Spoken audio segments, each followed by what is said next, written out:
know me? Is it cause I'm free and I got Malcolm X in my jeans? I got dreams like King Luther, shed blood like Kunsa.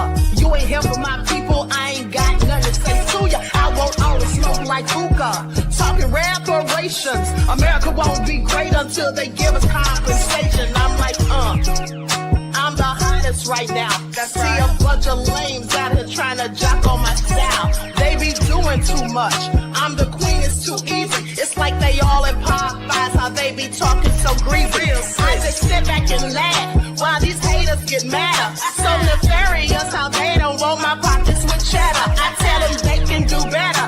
These snakes in the grass can leave a bite on your ass, cause y'all be trusting too fast. I got my foot on the gas, other one on their necks. Dropping receipts on haters, you better show some respect. I'm never facing regret, we only facing the threat. This is the sound of Eric It's the cut on the gas, other one on their necks. Dropping receipts on haters, you better show some respect. I'm never facing regrets, we only facing the threat. Running through every challenge like a relay, break no sweat. A cold game, so I got that blanket with me. Now that my people awaken, ain't no going to sleep. I do not play by my piece. This time I'm playing for keeps. You talking slick, but when I see you like them ends, we gon' meet. And I got gold all in my skin, God all in my blood, kings all in my circle. You touch one of mine, you done. They show no love for the queen. Why they hating on me? Is it cause I'm free and I got Malcolm X in my jeans and I got gold all in my skin, God all in my blood, kings all in my circle. You touch one of mine, you done. They show no love for the queen.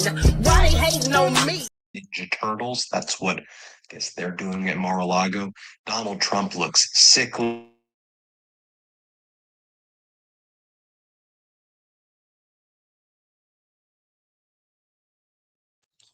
Oh my goodness. Hello, everyone. Y'all, I'm sorry. I was sitting here listening to this report, which we're going to get into, honey.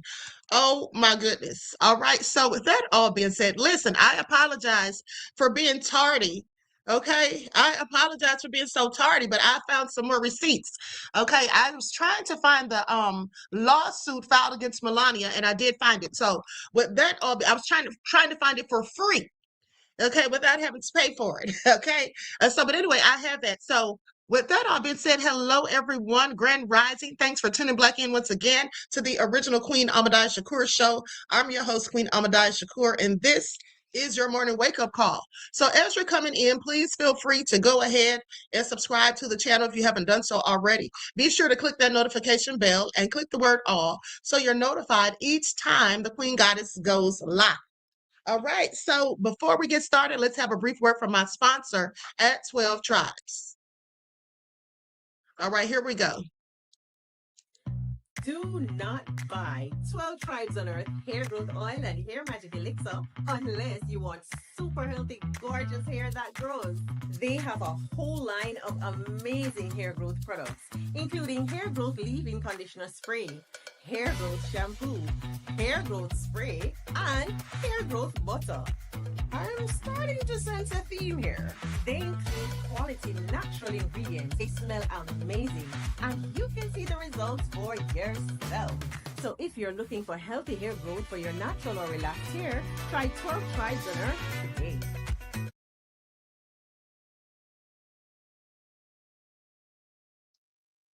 All right, so don't forget you can purchase 12 Tribes hair oil at Etsy.com. Just look for Lisa Crafts. You can also find it at Walmart.com. And don't forget that she sells beard oil as well. Okay, so let's see who is all in here. Let me put this phone on Do Not Disturb. Okay, so now, without further ado, hello, Anita Harrell. All right, Juju B is in the virtual building. All right, let's get into it. Retired Federal Police Banks. All right, Mel is in here. Christopher Perkins. All right, Millicent. Okay, let's get into it. Deronda, Soul Sister, Claudette. All right, shout out to all of my loyal Roys and everyone tuned into the Queen. And a big shout out to my moderators because y'all know they be putting in work. I see you, we the people. Okay, so now let's talk about y'all's nefarious president, Donald J. Trump. Let's talk about him because he has issued threats Okay, he's Billy Bad Arts. I want y'all to pay attention. He's issued threats to Iran. Okay, so let's get into it. Likes up, everyone. Please like and share. Thank you in advance. Now, uh, Trump and Iranian officials exchange threats. Okay, let me pull this up. Oh, I hate these pop-ups. Hold on, give me 1 second, beloveds.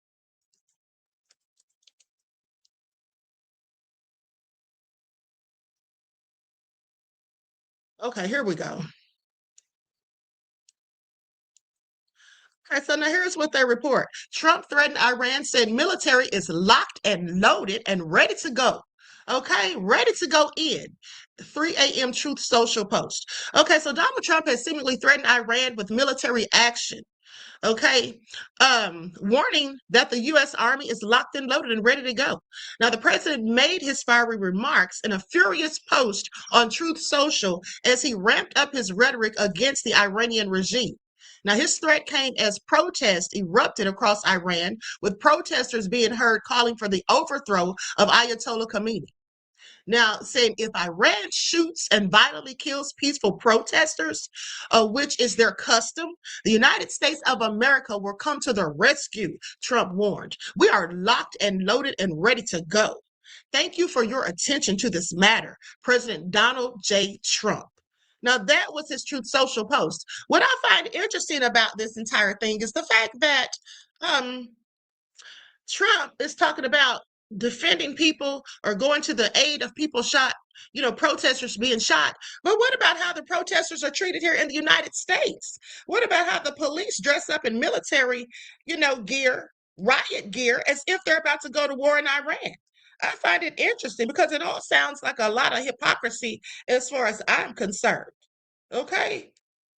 So anyway, but let's continue. Hold on, I'm pulling this up, trying to pull up my chat on my phone real quick. Okay.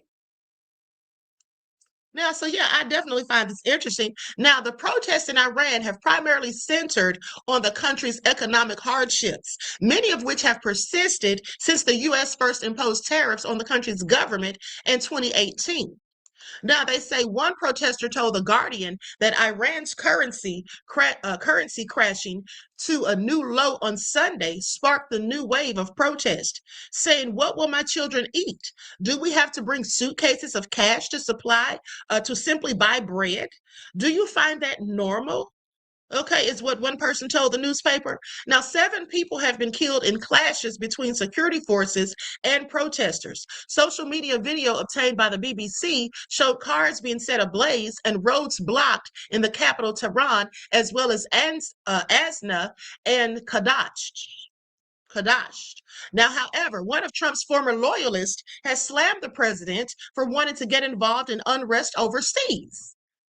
Okay, now Representative Marjorie Taylor Greene ended 2025 with a furious post on X in which she claimed that Americans were planning a tax revolt over Trump's involvement in foreign wars. Okay, here's what they say. Trump spent the weekend with Zelensky and Netanyahu. Pentagon fails audit again. Meanwhile, Americans are planning a tax revolt because they don't know what else to do to get their elected officials to stop their money from being given to thieves, foreigners, and foreign wars. Okay, now that's what Marjorie Taylor Greene said. Ooh, honey, when friends become foes, okay, they go in. Isn't that what they say? At least that's what the Queen says. Now, Greene previously criticized Trump for authorizing a strike on 3 nuclear facilities in Iran in June of 2025. Okay, nicknamed Operation Midnight Hammer, the strike saw 14 bunker buster bombs being unloaded on the facilities in a bid to prevent Iran from allegedly developing a nuclear weapon. Now, Trump claimed that Operation Midnight Hammer had completely and totally obliterated Iran's nuclear enrichment plants. Now, this is what he said. Despite a Pentagon assessment determining that the strike had merely set Iran's program back by months. Okay, now the bombing was the U.S.'s only direct involvement in Israel's war with Iran, which also ended in June. Now, Greene publicly defended former Fox News host and isolationist Tucker Carlson at the time. after the president branded him kooky for his criticism of the attack. And foreign wars, intervention, regime change put America last. Kill innocent people, are making us broke, and will ultimately lead to our destruction. That's not kooky.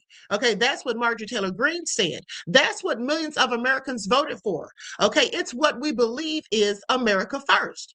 Now, as tensions soar with Iran just days into 2026, retired Lieutenant Colonel Tony Shaffer warned that the U.S. needs to exercise extreme caution if further strikes go ahead, saying, well, it depends on what the target is. Okay, this is what he told Chris Salcedo, the Chris Salcedo show on Thursday, saying there are a number of things that are going on right now that we could be helpful with.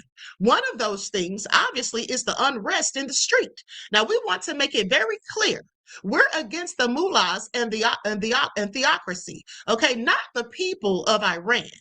Meanwhile, Iran's president, Mossad Pezeshkian, warned on X that his country would respond to any aggression from the U.S. And answer of Islamic Republic of Iran to any cruel aggression will be harsh and discouraging. Now, that's what he put on X in a post translated by CBS. Okay, answer of Islamic Republic of Iran to any cruel aggression will be harsh and discouraging. All right, so what do y'all think about this? Because it sounds like he's not playing any games. All right. And Trump talking about the military is locked and loaded. I hear you, Trump, acting like you're Billy Bad Arse and all of that. Okay. Just getting us in more and more BS. Now, with that all being said, let's talk about Melania Trump being sued by Michael Wolff. Now, Michael Wolff is a tell-all author. You all know who he is, and this is all over Jeffrey Epstein. Okay, this is all over Jeffrey Epstein. Now, he basically says that Melania threatened him, and by the fact that she threatened him, hold on. I'm getting ahead of myself. Before we get into that story, let's talk about Maduro. Okay, I'm sorry. I almost forgot about this. Let's talk about Maduro and Trump because Maduro seems like he's caved into the pressure. He says he's open to talks with Trump, but won't comment on U.S. strike on Venezuelan dock. Saying if they want to seriously discuss an agreement to combat drug trafficking, we're ready. That's what he said in a taped interview on state TV. Now, it just sounds to me, as I said, that he's caving to the pressure. And you know, they have predicted the Peruvian shaman that he's going to be out of here. But guess who predicted it first was the queen. I told you all he's going to be out of there and he's going to go into hiding. They're not going to capture him, in my opinion. Now, Dynamic Quality says, why you got the first lady looking at Donald like that? Because for one, and thank you for your insight into the topic and your question and your contribution to the channel. I appreciate you, beloved. Peace, love, and blessings. Well, because for one, she's being sued because of Donald Trump, in my opinion, because of his ties to Epstein and the fact that he was trying to hide all the Epstein information for so long, scapegoating and, you know, stall tactics being used and all of this. And so now she's been sued over the Epstein debacle by Michael Wolff. And I think that she would likely blame Donald Trump for this. Okay. That's what I would think, but we're going to get into it. Okay. Now, with that all being said, Venezuelan President Nicolas Maduro has said that he is open to negotiating with Washington to combat drug trafficking. Now, let's go to the video footage. Likes up, everyone. Please like and share.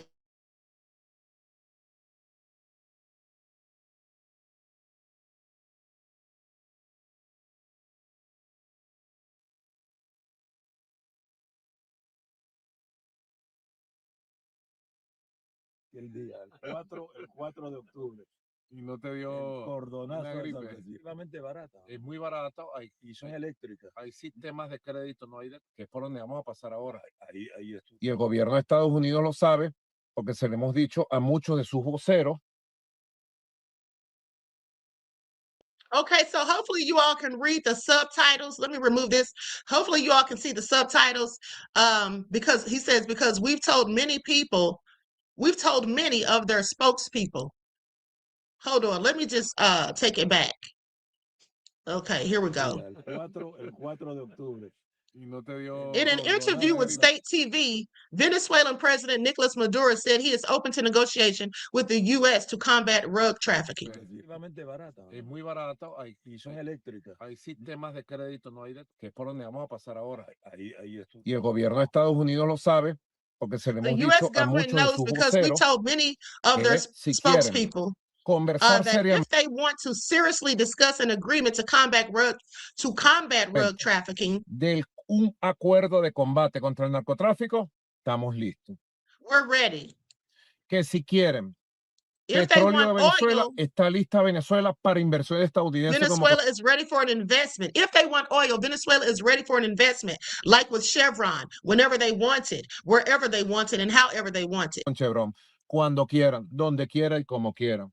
Lo que yo sí te What I can tell you is that the National puedo decir Defense que el System, sistema defensivo nacional que combina la fuerza which combines popular military and popular, police militar, forces, policial, ha garantizado y garantiza has guaranteed and continues to guarantee its territorial integrity, la integridad territorial, la paz peace in the country, and the use and enjoyment of all our del territories. país y el uso y disfrute de todos nuestros territorios. Y nuestro pueblo And our people are safe and at peace. está seguro y en paz. Okay, so it clearly sounds like he has caved to the pressure because, of course, he wants to stay in office. And he knows that with all this that's going on and the people, his own people, many of them already against him, that this might be the end of his regime, So with that all being said, goes on to say, in his wide-ranging conversation with Spanish journalist Ignacio Romane, he declined to comment on an alleged ground attack on a docking facility along Venezuela's shoreline last month, which some media reports said was conducted by the CIA. Now, the spy agency declined to comment on the reports that it was declined to comment on the reports. It was behind what would be the first known land attack on Venezuela by the U.S. The CIA rarely, if ever, publicly acknowledges its work. Yeah, that's very true. Now, but President Donald Trump said Monday the U.S. had knocked out a facility tied to Venezuela. He said, we just knocked it out. I don't know if you read or you saw, they have a big plant, a big facility where they send where the ships come from. That's what Trump said in an interview. 2 nights ago, we knocked that out. So we hit them very hard. Okay, so now with that all being said, this is likely why he wants to have talks now. So in an extraordinary and unprecedented acknowledgement from a commander-in-chief, Trump also said in October that he had authorized the CIA to take unspecified action in Venezuela. Maduro's interview comes in the midst of a months-long pressure campaign by the Trump administration on the country that has seen dozens of deadly strikes on alleged drug smuggling boats in the Caribbean Sea and the Eastern Pacific, and an increase in U.S. naval presence off the country's coast. Okay, so this all sounds problematic at the end of the day for Maduro, that is. Not so much for Trump, because it seems like Trump's just going over there taking whatever he wants, blowing up the facilities, ready to take the oil. And now Maduro saying, well, if they want the oil, they can invest in it whenever they want.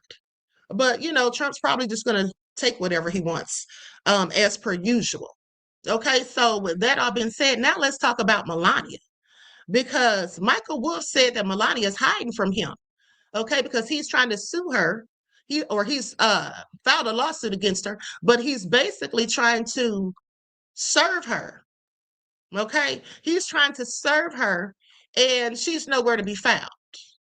Okay, apparently. So with that all being said, let's get into it. I'm going to go to this interview he did with a podcast. Lights up, everyone, please like and share. Thank you in advance. Now I'm going to use an overlay on this.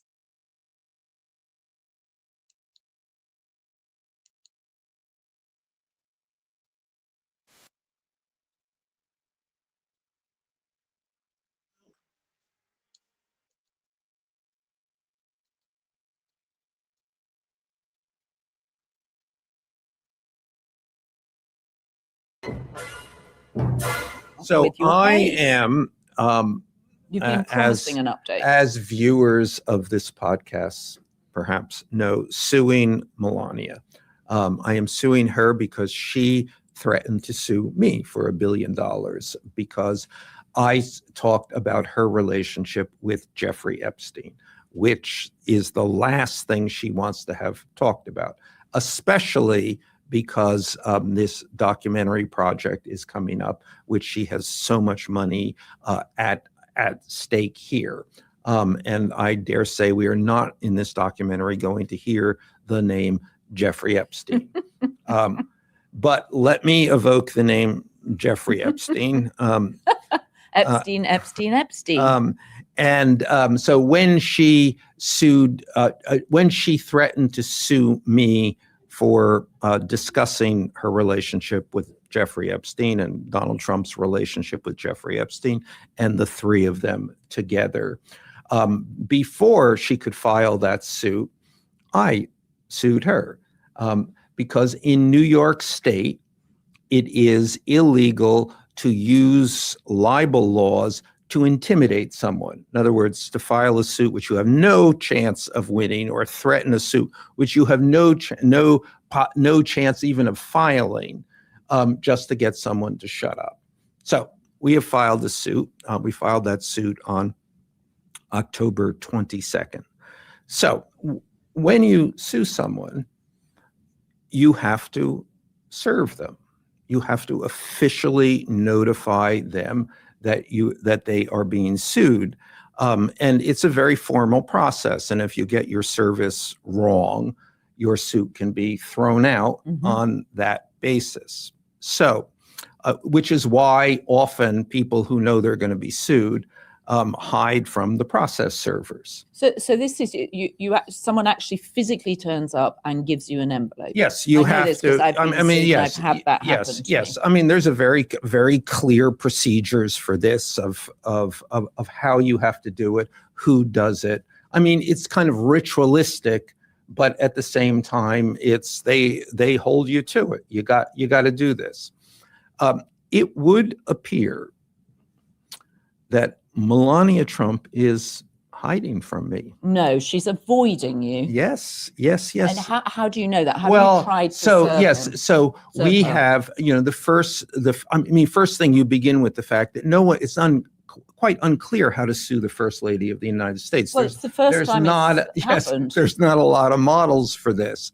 And then obviously it's quite unclear how you serve a subpoena on someone who has one of the most elaborate security details in the world. Right. Okay, two impediments here. But you would think that there would be a kind of, okay, this is going to happen and eventually will happen, or you go to court and explain what you've done to the court, and then the court says, yeah, you've made every effort here, so let's consider and you can't this. Serve her lawyer. You can't. Well, no, you can. You can. You should be able to. In fact, in that original threat letter from her lawyer, a man by the name of Alejandro Brito,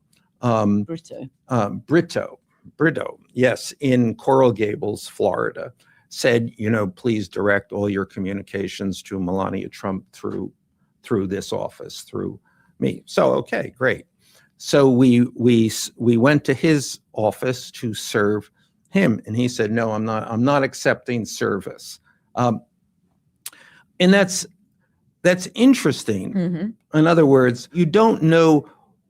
It may well have been that he's just been he's handling the other Trump libel suits against the BBC, against the New York Times, Wall Street Journal. So it may be that he just got the libel.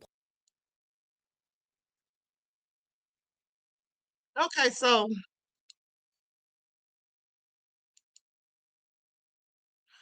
so with that all being said, I'll go back to that to finish listening to what he's saying. But before we do, let's go to the lawsuit. Okay, let's go to the lawsuit and just go over a little bit of it. We're not going to go over the whole thing.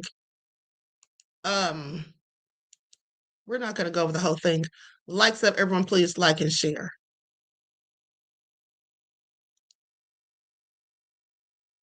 Hold on. Okay, there we go. Now, with that all being said, I think they accidentally put the wrong date on here also, because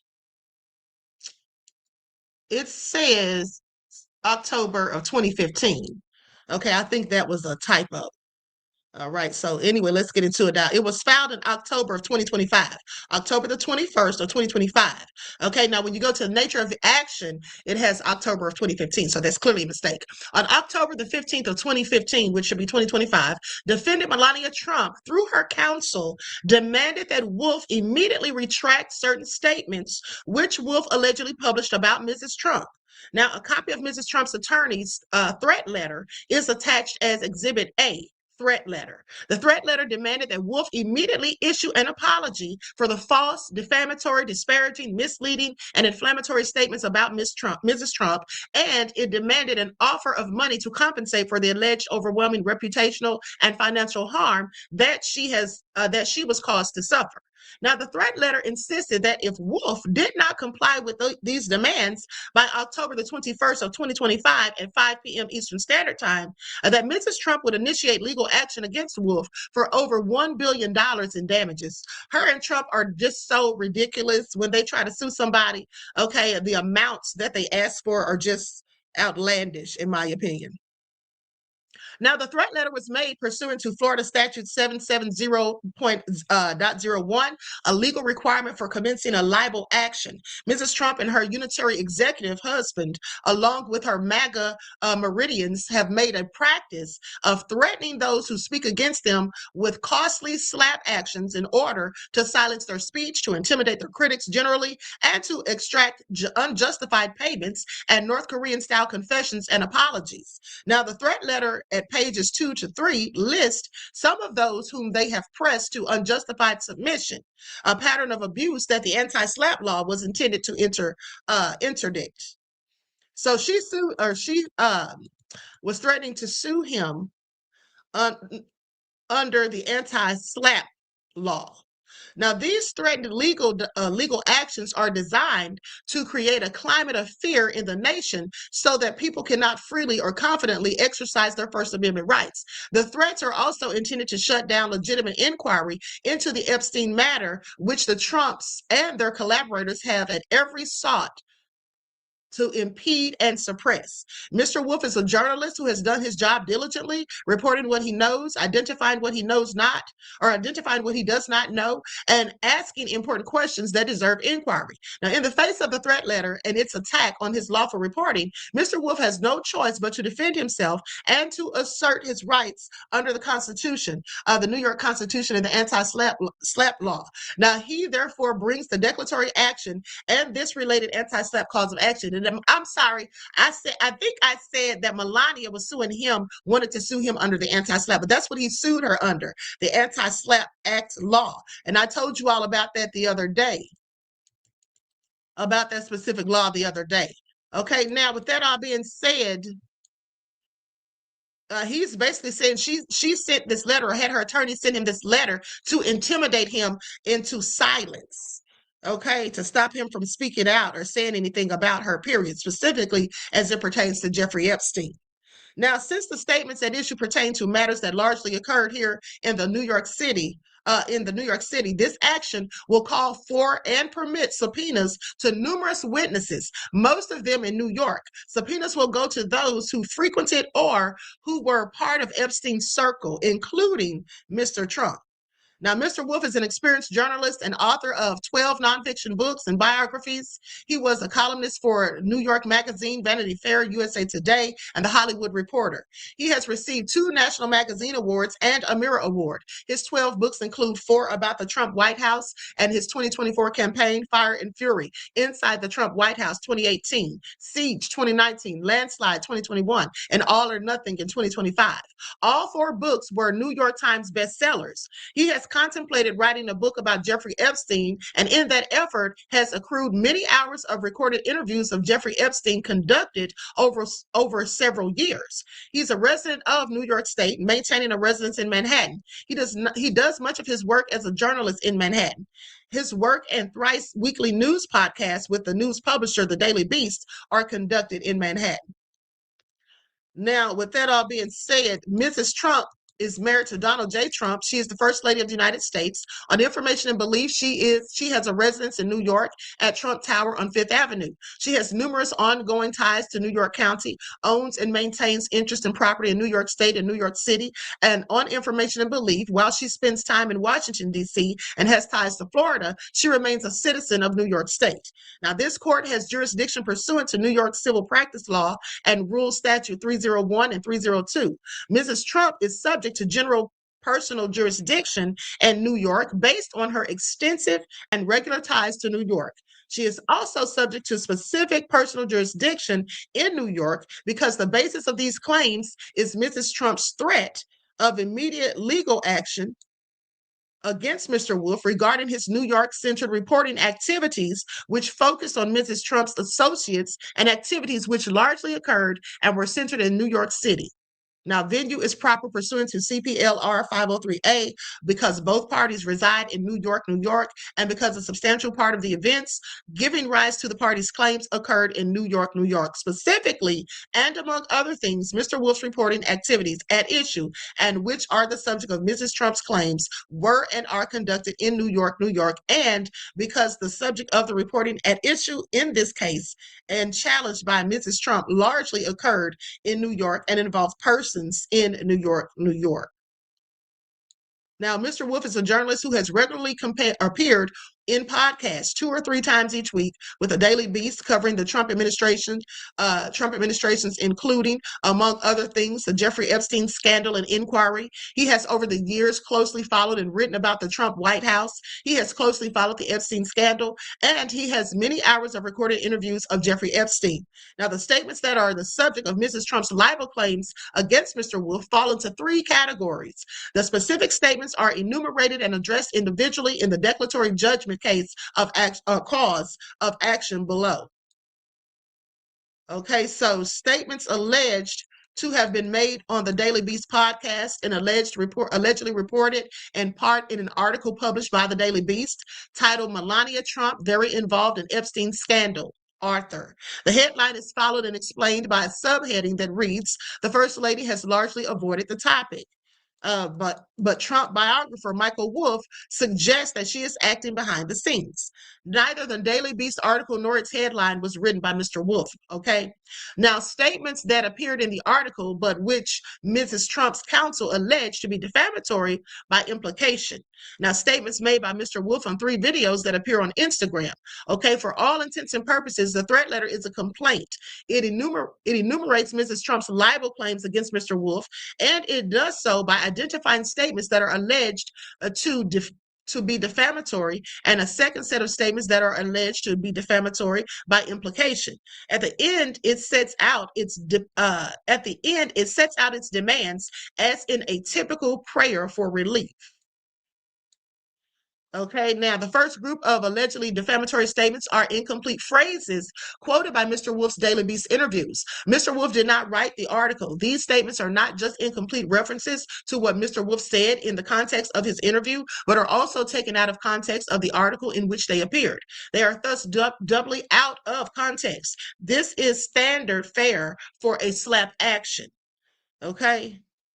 Now, the footnote says the headline and the subheading were not written by Mr. Wolff, but they make very clear that Mrs. Trump's involvement with the Epstein scandal is in presently managing the matter behind the scenes. It does not say that Mrs. Trump was involved with any of Mr. Epstein's past crimes. Mrs. Trump's counsel takes the headline out of context in order to twist its implication and give it a different meaning. In all events, Mr. Wolff did not write the headline.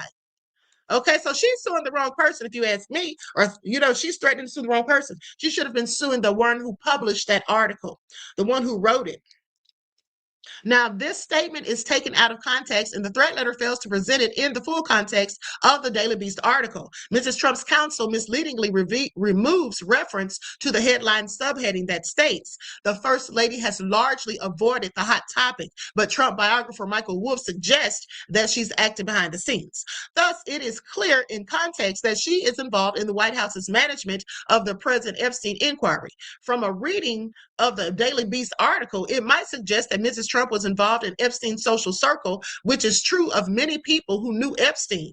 Okay, it's not defamatory to say that Mrs. Trump is actively managing the present White House response to the controversy, nor is it defamatory to say that Mrs. Trump was involved in Epstein's rather expansive social circle. I mean, well, she is in lots of pictures with him and Ghislaine, so there's that. Mr. Wolff did not write the headline or the article. Items I and I double I are both true, and Mrs. Trump cannot prove them to be untrue.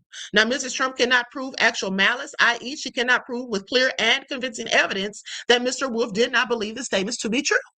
The statement is in proper context, is one of opinion and hypothesis based on disclosed facts and broader context.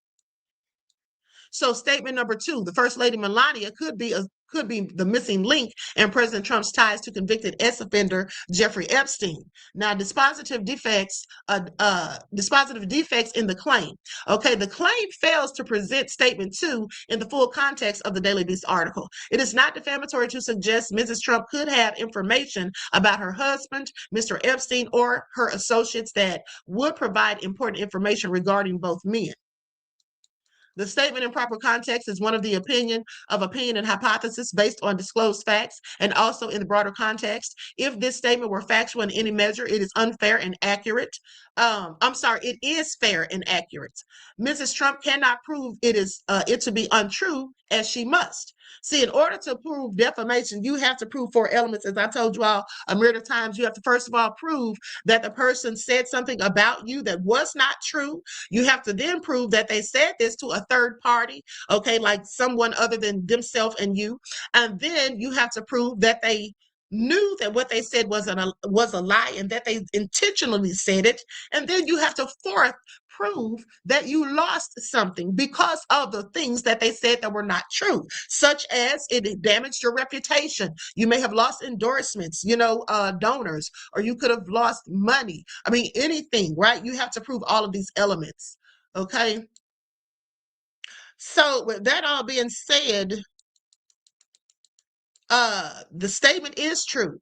Among many other ties, Mrs. Trump was a model with ID models run by a friend of many years of both Mr. Trump and Jeffrey Epstein. Mrs. Trump met Mr. Trump at the New York Kit Kat Club party. The party was hosted by ID models and its owner. The statement in proper context is one of opinion and hypothesis based on disclosed facts and also in the broader context. Mrs. Trump cannot prove it to be untrue as she must. Mrs. Trump cannot prove actual malice as to that statement, i.e., she cannot prove with clear and convincing evidence that Mr. Wolff did not believe, that statement to be true. So she can't prove that he was intentionally lying, that he was trying to be malicious, that there was actual malice, involved. In all events, Mr. Wolff did not write the article. She's introduced by a model agent, both of whom Trump and Epstein are involved with. She's introduced to Trump that way. Epstein knew her well. Okay, that's a quote. Same defects as identified above. What Mr. and Mrs. Trump are trying to promote is the false statement that they had almost nothing to do with Jeffrey Epstein. That is why they are struggling to get Congress not to require disclosure of the Epstein files. And it is why the Trump minions are threatening speakers and journalists such as Mr. Wolff with slap suits to silence their criticism and to suppress and impede their ongoing inquiries. Okay, so that all been said. Okay, so listen, I was right. Okay, I was right. Okay, listen. First of all, let me just say, I did not read this lawsuit before I got on here. I literally found it right before I got on here, and that's why I was late. Okay, so I was right when I said, I thought I misspoke when I said that Melania was threatening to hit him with a slap lawsuit. Okay, but she was. That is what she threatened. But he instead hit her with one. Okay, please pay attention. Now, so with that all being said, so in other words, he beat her to the punch. Okay, now, it is not defamatory of Mrs. Trump to say that Mr. Trump liked to F his friends' wives. Huh?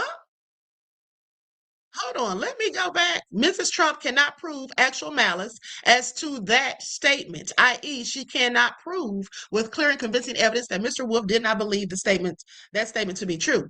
It is not defamatory of Mrs. Trump to say that Mr. Trump liked to F his friends' wives. That is a statement that Mr. Trump, not about. That is a statement about Mr. Trump, not about Mrs. Trump, and Mr. Trump is liable proof on that issue. Now, this seems like this has to be a typo because that doesn't even make sense. It's not defamatory of Mrs. Trump to say that Mr. Trump. No, that is what I believe Michael Wolff said. So that's clearly a typo. Now, it is not defamatory of Mrs. Trump, then a single woman, to sleep with someone. So that it was on Epstein's jet does not change that. The statement is read out of its context in the article, which in context shows that it is raising legitimate questions and issues of opinion that are properly and fairly raised. Okay, well, maybe that isn't a typo. Maybe that's how it appeared in the article that he's talking about, where he says his words were in fact taken out of context. Okay, I'm not sure because I have not read the article. Right now, statement number 6, where does Melania fit into the Epstein story? Where does she fit into this? Okay, into this whole culture of models of indeterminate age. In the full context of the article, these are fair and proper questions to be raised, especially in the context of information at hand that makes such questions and inquiries entirely just and proper. The statement engages matter of proper inquiry, hypothesis, and opinion, and therefore is not actionable. Okay, so I'm going to stop right there. At the end of the day, Timothy says, doesn't surprise him. Okay, Sandra says, swingers like swinging. Deronda says, say what now? Y'all are something else. Okay, isn't this a whole hot mess? Okay, listen, Trump better hope, him and Melania better hope that this doesn't turn into something like with Diddy, where all of their sexual escapades get called into question and brought before the public. Okay, because this man is not backing down. Okay, so let's go back to the interview. And let me get the overlay back up here. Like up, everyone. Please don't forget to like and share. Thank you in advance. And suddenly and unexpectedly, he finds that what he's done has caused the First Lady now to be sued, which let's imagine she's not too happy about. And remember, I'm not happy about being sued. Because having been sued, we can now subpoena her to come in and testify about what she knows about Jeffrey Epstein. Be best sued. Yes. Be best sued. So it may be that he's in trouble about this. So anyway, so he said, no, I'm not accepting service. So Can therefore, you send it to the White House? Can you serve the White House? Well, then I mean, the White House is probably the hardest place to serve. And that guard post on Pennsylvania Avenue, I mean, actually, I know those guys. They're always very nice guys. Okay, I'm going to stop it right there. Y'all hear it. At the end of the day, Trump has gotten Melania caught up in his BS. Okay? That's what he's done. He's gotten her caught up in his BS. All right? And I find it all interesting.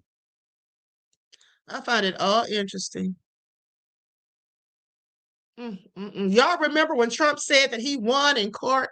Or I'm sorry, y'all remember when Trump said that he was removing the National Guard from Chicago, Los Angeles, and Portland? Okay, he said, we're removing, hold on, let me take this off the screen. Okay, he says, we are removing the National Guard from Chicago, Los Angeles, and Portland, despite the fact that crime has been greatly reduced by having these great patriots in those cities. And only by that fact, Portland, Los Angeles, and Chicago were gone. Okay, we're gone if it weren't for the federal government stepping in. We will come back, perhaps in a much different and stronger form, when crime begins to soar again. Only a question of time. It is hard to believe that these Democrat mayors and governors, all of whom are greatly incompetent, would want us to leave, especially considering the great progress that has been made, President DJT. And to which Governor Gavin Newsom said and exposed Trump's bullcrap. He said, we won in court and forced him to. Trump's rambling here is the political version of you can't fire me, I quit. Okay, do y'all hear this BS? So remember when I reported this a couple of days ago, and I told you all that Trump said he was pulling them out and all this and that. Well, that's because he had to. He had no choice. Okay, he literally had no choice. All right, hold on before I get to that. Okay, and this is what Governor Gavin Newsom, who's been on Trump's neck, this is what he posted. Okay, because Trump posted saying 2025 started with an auto pen running the show and ended with President at real Donald Trump. Now, when he says auto pen running the show, he was clearly talking about Biden, because remember, Trump had said before publicly that Biden wasn't signing paperwork and any of that stuff. You know what I'm saying? So that's why he basically said something about the auto pen. But here we have Governor Gavin Newsom saying that 2025 started with Biden and ended with Trump. And Trump is asleep, as you can see, which is also funny because he said that Biden was Sleepy Joe. Okay, please pay attention. Now I'm going to go to a video. Okay, likes up, everyone, please like and share.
Okay, you all, I am so sorry. There is drama going on. If you all remember, I think I told you all about my neighbor getting into it with her boyfriend, and I had to call the police for her and all of that. So they have drama going on. She ran over here. I thought I heard somebody come in here or whatever. So it's drama, honey. Okay, I apologize for the inconvenience.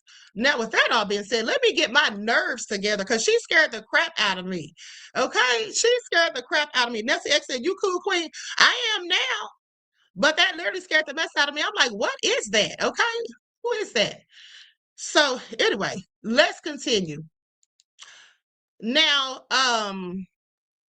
this psychologist by the name of Dr. John Gardner says that Trump is demented, and that makes him very dangerous because he has power and control. He basically says, yeah, I'm okay. I'm okay. Yeah. Okay. She's got the police out there now. Okay. She's got the police out there now.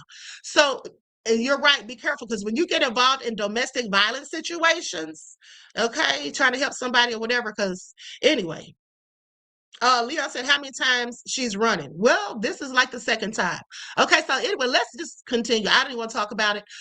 So anyway, this psychologist says that Trump is demented and that makes him dangerous because he has power and control. He also says that Trump is a malignant narcissist, which sounds accurate to me. Okay, so let's go to the clip. Lights up, everyone, please like and share. And again, I apologize for the disturbance. Okay, here we go.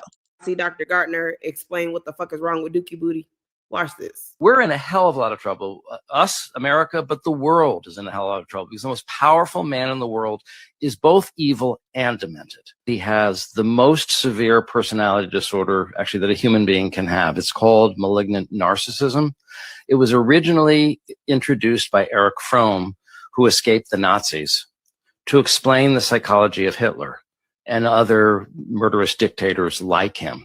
It's actually not in the DSM. It's kind of a historically obscure diagnosis, but I happen to have studied with the person who was the world expert on malignant narcissism. And so early on, when Trump was running for president in 2015, I recognized that this was essentially a meteor heading towards Earth.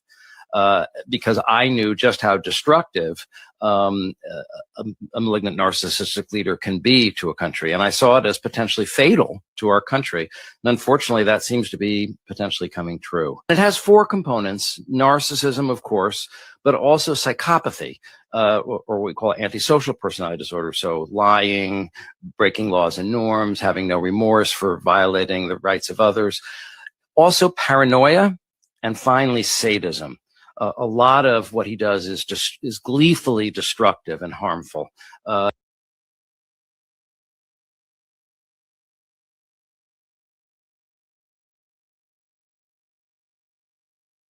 y'all hear this? Gleefully destructive and harmful. Okay, please pay attention. And it actually gives him enormous pleasure to hurt people and to destroy things. Doc said Dookie Booty is a meteor heading towards Earth. A meteor.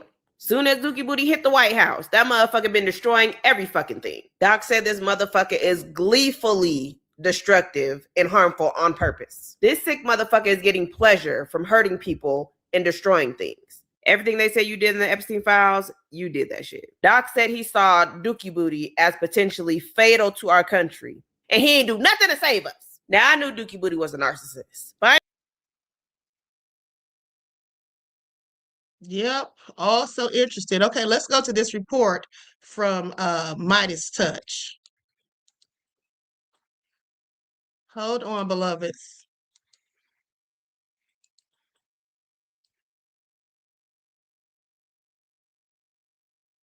Looks absolutely awful. More photos are emerging of Donald Trump at that New Year's event at Mar-a-Lago, where Vanilla Ice was performing with Ninja Turtles. That's what I guess they're doing at Mar-a-Lago. Donald Trump looks sickly. He couldn't even walk in a straight line. It's not looking good for Donald. Now he's claiming that he actually never had an MRI. He says what he really got was a CT scan. Oh, got it. X-rays versus magnets. Donald, you don't know the difference between an MRI, they're pretty noisy, by the way, and a CT scan. But in many ways, the fact that you claim you're getting a preventative CT scan, also something that doesn't exist, may be causing more red alarms to be raised about your deteriorating health. And just look at what Donald Trump's been posting from his Instagram account or from the official White House account, videos of sharks and videos of like him walking around with J.D. Vance, videos of gorillas, then videos of him walking around with J.D. Vance saying, "Me and bro fixing America." Me and bro fixing America, really? Here's the headline from Newsmax. State regime media Newsmax, which in many ways is more extreme than even Fox's. From Newsmax. Health insurance costs rise after Affordable Care Act subsidies expire. Yes. As a result of you and the MAGA Republicans, it's now official. The Affordable Care Act subsidies are not extended. Tens of millions of Americans will lose their health care. What about Donald Trump's claim that he's bringing down drug prices? Remember, Donald Trump says that he's got all the drug manufacturers agree to a MFV, a most favored MFN, a most favored nations provisions, that they will now be charging the lowest price they charge anywhere in the world for their drugs. Well, as Reuters reports, drug makers are raising their prices for 2026, and 350 medicines will see price increases despite this pressure from Trump. It ain't pressure from Trump, though, Reuters. It's just Donald Trump doing fake delusional deals that don't actually exist. Drug makers plan to raise U.S. prices on at least 350 branded medications, including vaccines against COVID, RSV, shingles, blockbuster cancer treatments, and more, as Trump claims he's lowering the prices. The number of price increases for 2026 is up from the same point last year, when drug makers unveiled plans for raises on more than 250 drugs. So, Donald, you know how you go 250%, 300%, 5,000%? Well, the numbers are actually going up. 250 drugs last year saw price hikes. Now it's 350. And the median of this year's price hike is around 4%. That's in line with 2025, although more drugs are getting those price hikes. So prices are going up. But you didn't need me to tell you that. I'll bring you the data, and Reuters did the study. I'll give you the data. But we all know that when we leave our home, that things are more expensive. You know who it's been a great year for? The billionaires, but not everybody else. The U.S. has over 900 billionaires, and their wealth soared by 18% to $6.9 trillion this year, UBS says, while the rest of Americans got screwed. While most Americans can't afford to pay their rent, cannot afford a home, if they're lucky enough to get a paycheck, they're psychologically tortured living paycheck to paycheck right now, as credit card debt and credit card debt related defaults are at all-time highs, as student loan debt and student loan defaults are at all-time highs, which will lead to bad credit among people who won't be able to participate in the economy as a result of Trump's regime's actions.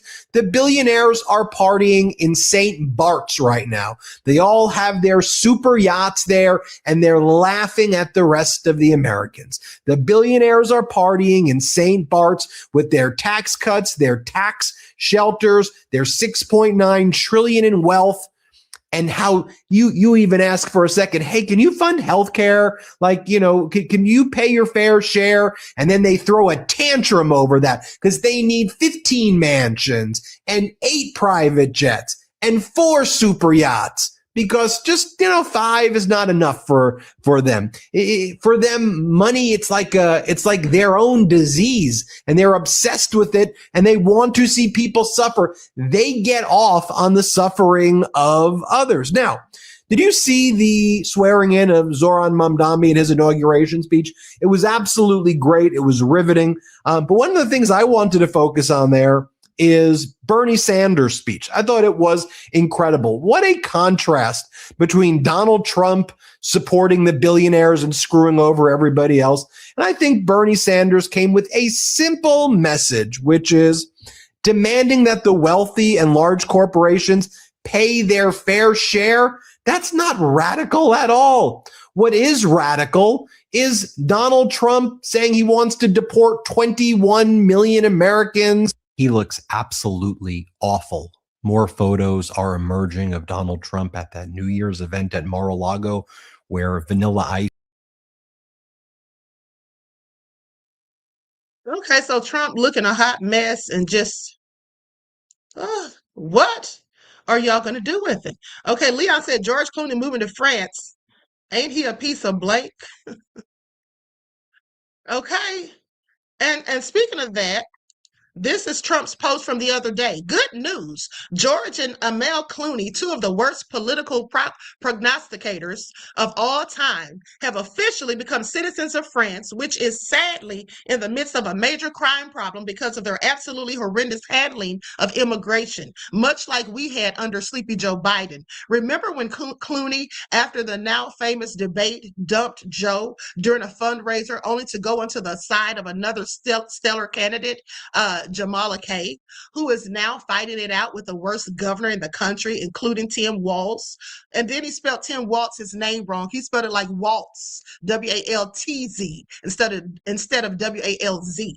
Gavin Newsom, for who is going to lead the Democrats to their future defeat. Clooney got more public publicity for politics than he did for his very few and totally mediocre movies. He wasn't a movie star at all. He was just an average guy who complained constantly about common sense in politics. Make America great again.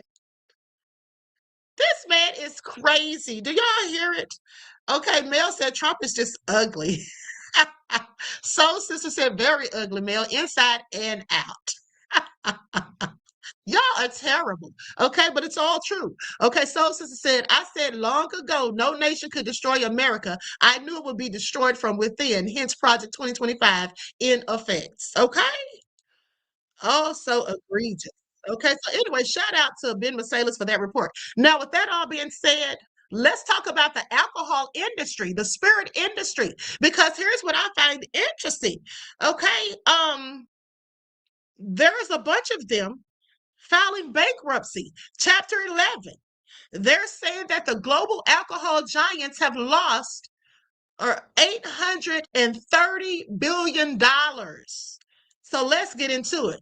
And it's partially due to Trump's tariffs, but also because Americans just aren't drinking the liquor that they used to, supposedly.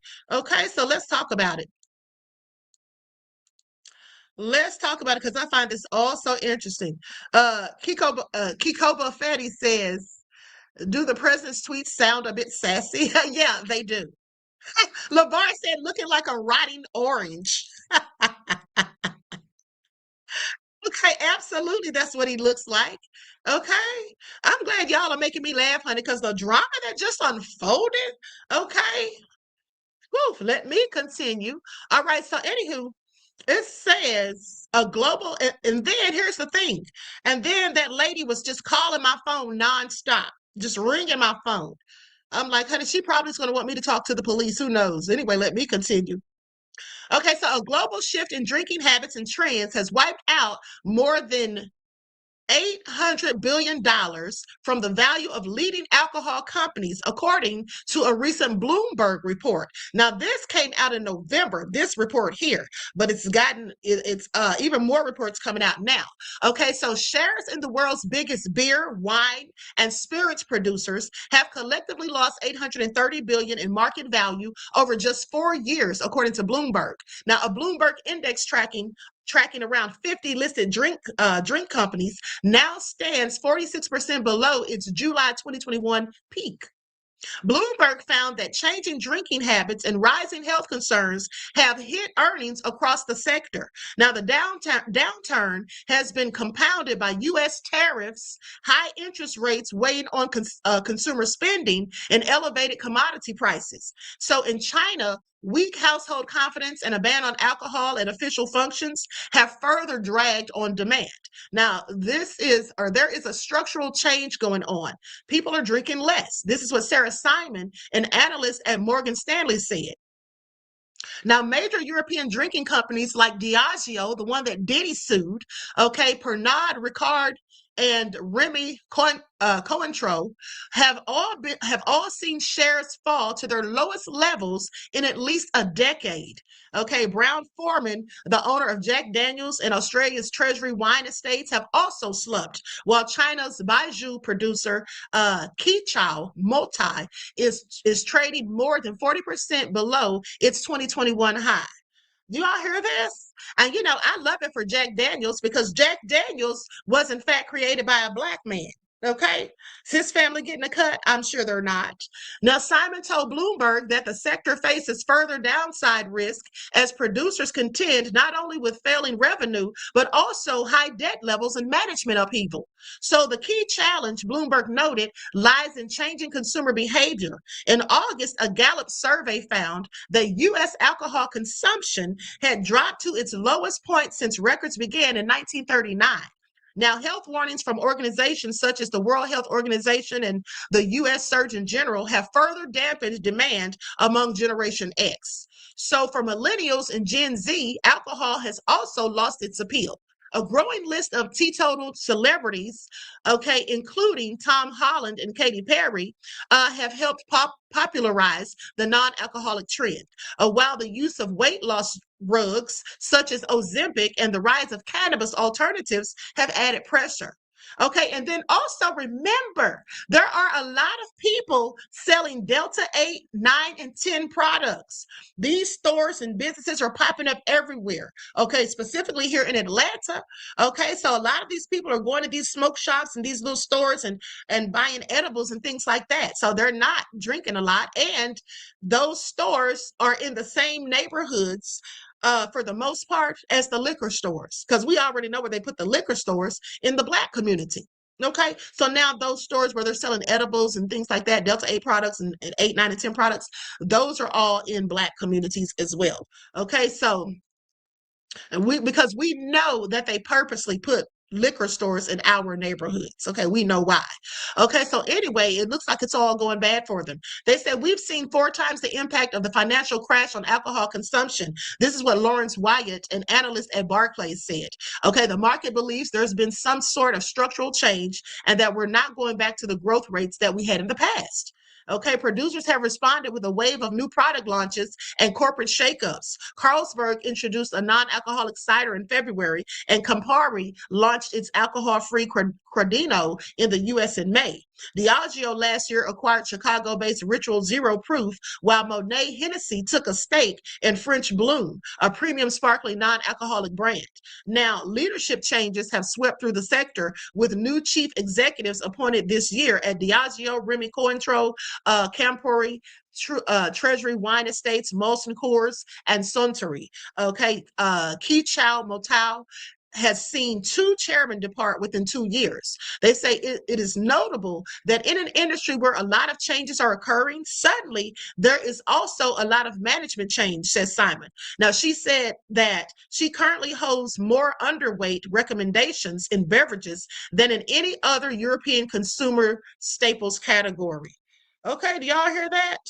And there's another report. I'm not even going to read that one. I think we've heard enough, quite frankly, to get the gist of it. But there's another report also that talks about how many of these companies have already filed Chapter 11 bankruptcies, okay, due to these shortages of purchases and everything.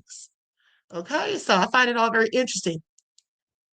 Now, with that all being said, let's go to a couple of more clips about Trump did-ump, and then we're going to talk about this whole Stefon Diggs debacle. Ethelene said the glass houses are in the Black communities and wineries are in the white communities. Right. Okay, so I'm going to share my screen. Likes up, everyone, please. Like and share. Thank you in advance. Donald Trump announced earlier this week that he plans on filing a lawsuit that has the potential to basically upend the entire economy that he has spent the past year already destroying. That lawsuit, of course, would be against Federal Reserve Chairman Jerome Powell, who Donald Trump says is grossly incompetent. Now, he's not suing Powell for not lowering interest rates soon enough.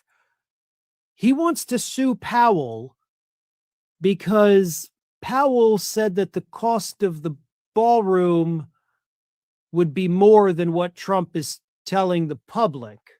Not exactly something you can sue another person for, but it doesn't matter. We have seen Donald Trump file the most ridiculous lawsuits mankind has ever seen, and a lot of times those idiots end up settling with him because they're too afraid to take on the elderly dementia patient in court. but it doesn't matter. The threat of a lawsuit alone is enough to show that the Federal Reserve is no longer an independent entity and that it is, of course, responding and reacting to the coercion methods of Donald Trump. All year long, Donald Trump has been attacking Jerome Powell. And every time he does, we hear from Wall Street, we hear from banking.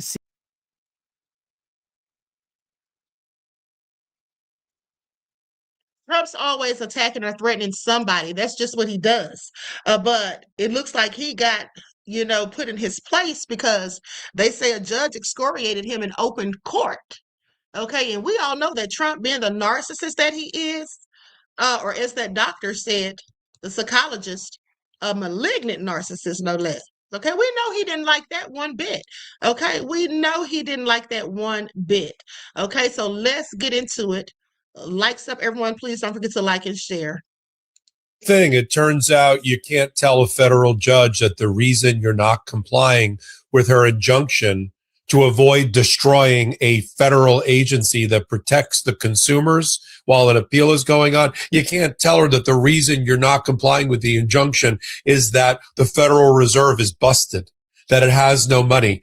Pull out its pockets and say, we'd love to comply, Your Honor, but the Fed doesn't have the money to pay for the agency as Congress has required. What are we to do? And the judge says, no, I've seen your statements on right-wing podcasts.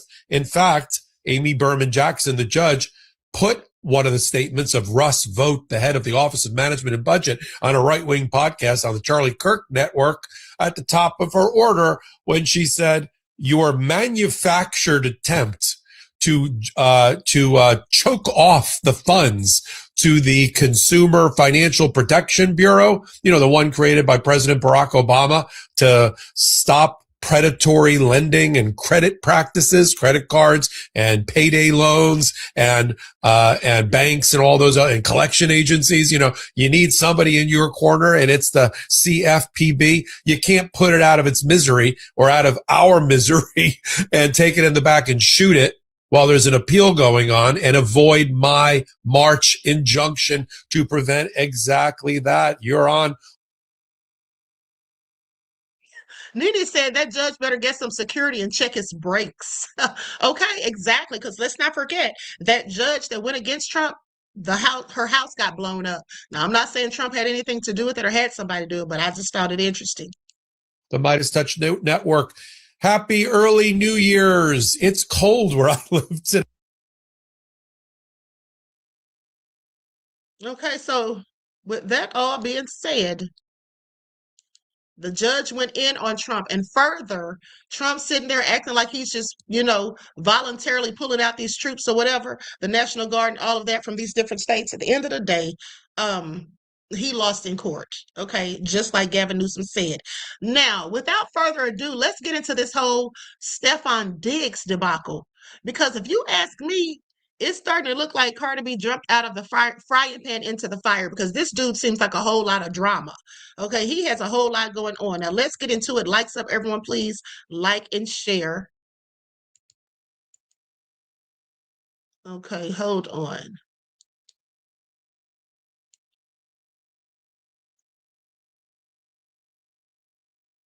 Okay, I literally just had it up. Hold on, beloveds. I must have clicked off of it some kind of way. Okay, here we go.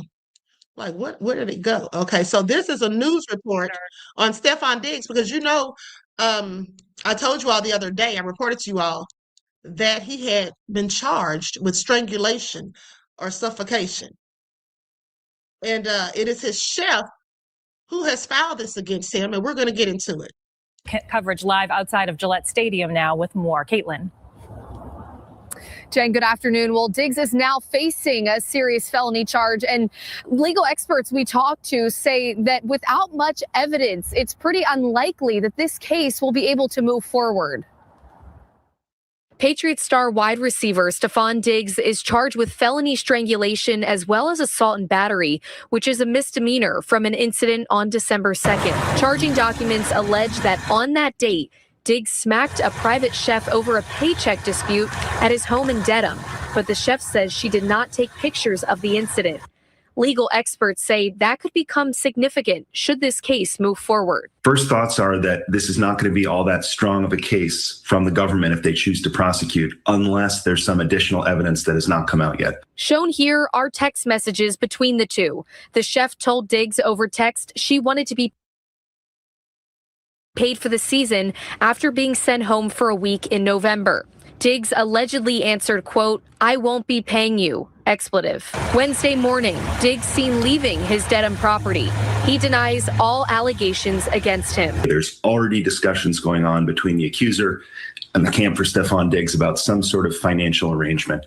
If they are to come to some agreement, there could be conversations with the Norfolk DA's office that say, we've resolved this dispute, we do not want to go forward. Patriots fans have one word: disappointed. Super disappointing. I mean, I hope they're not true, obviously. They're very serious. Well, it's definitely concerning, but I think you have to wait and see what the legal process plays out and what the evidence is. In a statement, Diggs' attorney denied the allegations, adding they are, quote, unsubstantiated, uncorroborated, and were never investigated because they did not occur. And as Jen mentioned this afternoon, very shortly, we will be hearing from head coach Mike Vrabel for the first time since this news broke. Now, the Patriots organization did release a statement saying they are very aware of the allegations and they support Diggs. Live in Foxborough, Caitlin Gelhaus, WCVB News Center 5.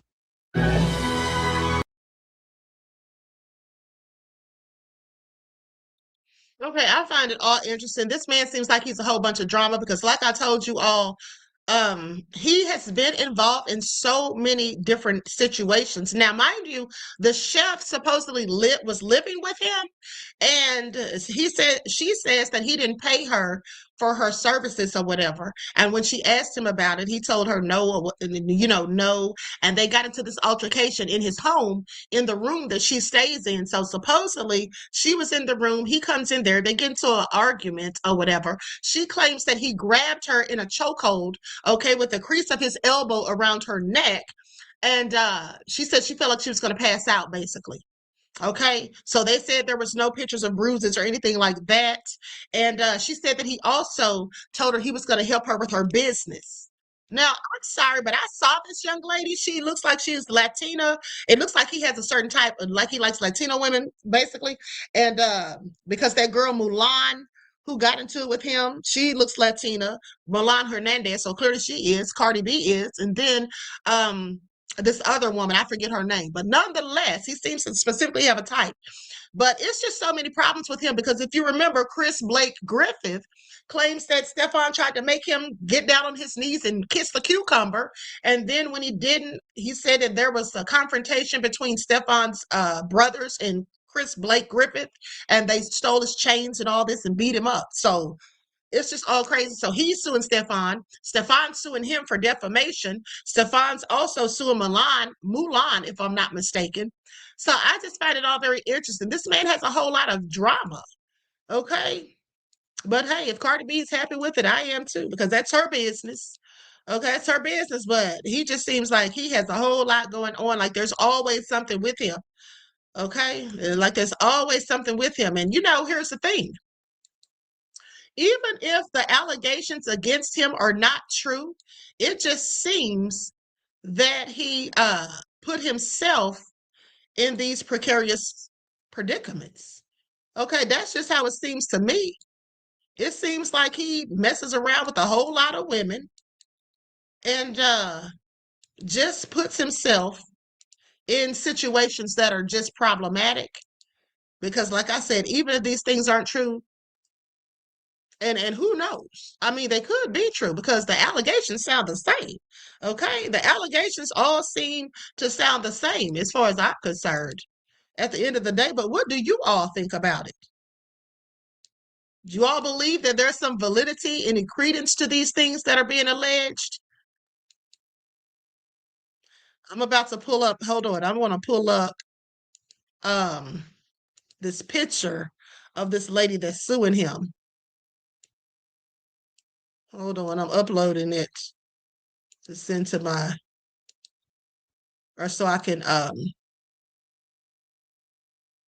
okay, here we go. I just think this is all just crazy. This man's had so many issues with so many different people. Okay, so here's a picture of Mulan. This is Mulan with the braids. Like I said, clearly has a type. And this lady over here standing up with the tight jeans on, looking like she has a BBL. That is the chef. Okay, that's the chef. Now, it has been said, and this is all alleged, that these women, the chef and two other women at least, live with him, and that they have certain jobs in the home, in his home. Okay, I find that interesting because Cardi B doesn't have a problem with that, because I think I sure would. Okay, this is Chris Blake Griffith, who accuses him of assault and having him beat up. All right, so all crazy, but maybe trouble and drama with them runs in the family, because his brother just got fired, okay, from his team. He just got fired from his team. Hold on, let me pull that up real quick.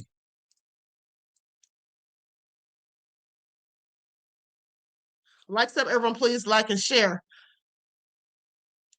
Trevon Diggs.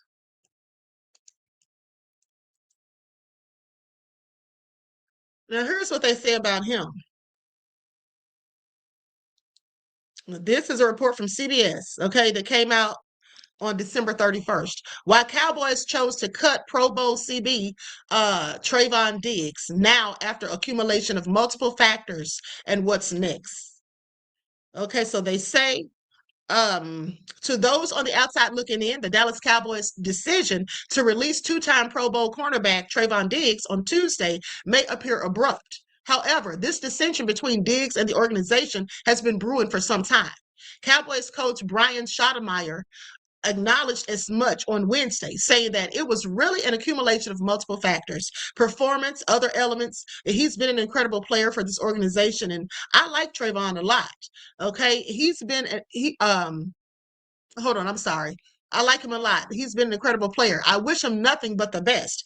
I'm excited to see where he lands and continues his career. Now, the divorce between Diggs and Dallas has been brewing since the offseason. He skipped out on OTAs to rehab from a knee procedure, okay, publicly clashed with defensive coordinator Matt Eberflus over the rate of zone coverage versus man coverage, and had an awkward extended stay on injured reserve after he and the team disagreed about his health regarding his knee and a home accident that resulted in a concussion. Now, the final straw or cherry on the top of the disconnection was Diggs' request to fly back from the Cowboys' Christmas Day win over the Washington Commanders by himself, since he has family in the D.C. metro area. Now, Schottenheimer's and the team's protocol is that everyone flies back on the team plane after every game outside of expectations for family emergencies. Now, Diggs chose to stay back anyway after Schottenheimer denied him the request. Okay, so he didn't want to go with the team. So he stayed back, and then they say that he was at the club partying, having a good old time. And so they obviously had a problem with that. So they were like, that's just the final straw. That's it. We're done. And he's out of here. Okay, so it just seems like him and his brother might just have some issues, anger management, other issues. But it seems like Stefon has anger management issues if these allegations are in fact true. And I don't know that they are. Okay, so Soul Sister says, so this man is bi also, has 5 baby mamas. He's a loser with money. Well, I don't know if he's bi. That's what the allegations from Chris Blake Griffith are. He's suing the man for defamation. So he's saying it's not true. So I don't know. But anyway, with that all being said, I guess we'll have to wait around and find out how it all turns out with these lawsuits. Okay, but it's a whole lot of drama and all crazy. With that all being said, I'm going to conclude the broadcast. I want to thank you all for tuning in. Okay, I may be back later. If I do, it'll be around 7:30 or 8. Okay, so with that being said, I love you all to life. I hope you enjoy the rest of this beautiful day. Don't forget to like and share. Double check to make sure you're still subscribed to the channel, especially if you have not been receiving your notifications. Okay, so each one teach one. That's how we grow and thrive. Do something productive, constructive, but never destructive. And always remember, beloveds, to keep the Most High first in your lives. Peace.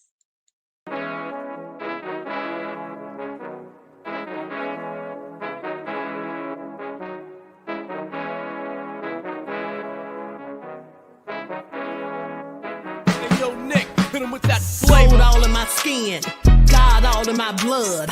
Kings all in my circle, you touch one of mine and you're done. They show no love for the queen, why you hating on me? Is it cause I'm free and I got Malcolm X in my jeans? I got dreams like King Luther, shed blood like Kunta. You ain't helping my people, I ain't got nothing to say to ya. I want all the smoke like hookah. Talking reparations, America won't be great until they give us compensation. I'm like, I'm the hottest right now.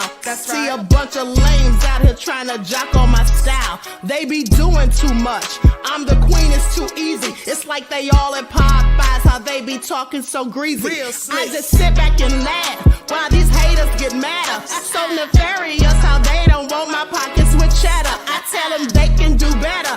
These snakes in the grass can leave a bite on your ass, cause y'all be trusting too fast. I got my foot on the gas, other one on they necks. Dropping receipts on haters, you better show some respect. I'm never facing regrets, we only facing the threats. Running through every challenge like a relay, break no sweat. It's a cold game, so I got that blanket with me. Now that my people awaken, ain't no going to sleep. I do not play by my piece, this time I'm playing for keeps. You talking slick, but when I see you like them ends, we gon' meet. And I got gold all in my skin, God all in my blood. Kings all in my circle, you touch one of mine and you done. They show no love for the queen, why they hating on me? Is it cause I'm free and I got Malcolm X in my jeans and I got gold all in my skin, God all in my blood. Kings all in my circle, you touch one of mine and you done. They show no love for the queen, why they hating on me? Is it cause I'm free and I got Malcolm X in my jeans and I got